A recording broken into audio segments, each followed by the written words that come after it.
Les was very much against bringing in an NHL team just to lease it to him. Are you open-minded at that prospect if there was a team on the ropes that would want to move to the fourth largest city in the country? I think if I could just address the NHL issue, because this has come up a few different times. We've looked at many NHL teams over the years, and it wasn't a matter of not wanting to bring in somebody as whether they be a tenant or not. It just, the deals didn't work. And so Leslie was always looking forward to opportunities that could make the city better, the sports scene in the city better, and Toyota Center more effective and fill more dates. But the NHL at the time, the teams that he looked at and that we looked at, the numbers didn't work, the CBA didn't work, and it just didn't work for the structure that we had in place. So Tilman and I have already talked about a number of different things. There's optionality in going forward with things that he wants to look at. And we're going to look at everything that makes sense for this building, for his companies, for the city of Houston, and how we can possibly build that. But like anything, if the numbers don't work and the deal doesn't work, then I'm not going to recommend it to him. Remember, I think one of the reasons that I was able to buy this team was the team was going to do between 40 and say 60, 70 million dollars in EBITDA.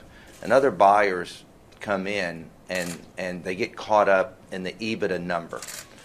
Well, I knew that this team wasn't selling on EBITDA. Okay, there's never been a sports team sell for less from the time it was bought. And so while everybody else was trying to figure out the numbers, I went and figured out the money side of it. Okay, and I think that's why this was the quickest close ever and the highest price in the history of the NBA. So history of professional sports in North America. Of all sports. Just technically. Of all, NFL, everything so Yeah. far. And because you got to pay attention to the numbers, and the NHL is the same way. I would put an NHL team here tomorrow, but it's got, this one has got to work. Okay, would I love to have the other dates in the building? Do I want to see Toyota Center, filled up 300 nights a year? Definitely. So we'll do whatever we can do, but whatever we do is going to make sense. But yes, will we be aggressive? Yes, that's my nature. I know you touched on the hockey question a second ago. I just wanted to ask, has the NHL approached either of you since this has become official about the possibility of coming to Houston? Yes, Larry Tannenbaum is on the board of governors for the NHL with the Toronto franchise, and he and I sit next to each other at board of governors meetings.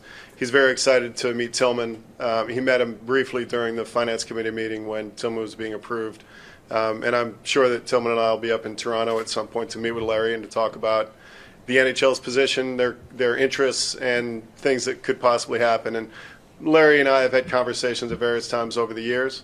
And again, it gets down to, and he understands this, it gets down to there weren't deals to be done with the teams that were available, and there wasn't a situation that made sense here for this the structure here within Houston. But everything's open. Tilman is aggressive, and he's someone who's made it very clear to me he wants to see everything, and so we'll be getting him and Larry together soon. But unlike basketball, we need to make sure that hockey fans live in Houston, Texans, and Houstonians will come out and support an NHL team. When the Arrows left, I think they were only 2,000 or 3,000, 4,000 people a game. If we have an NHL team, we need to put 16,000 people in that stadium every night. 17,000, 18,000. That's what we hold here. So if I go out and get an NHL team, I'm going to ask the citizens of Houston to make sure they're going to commit to help me do it. Because, once again, none of this is successful without the fans out there. And I know that.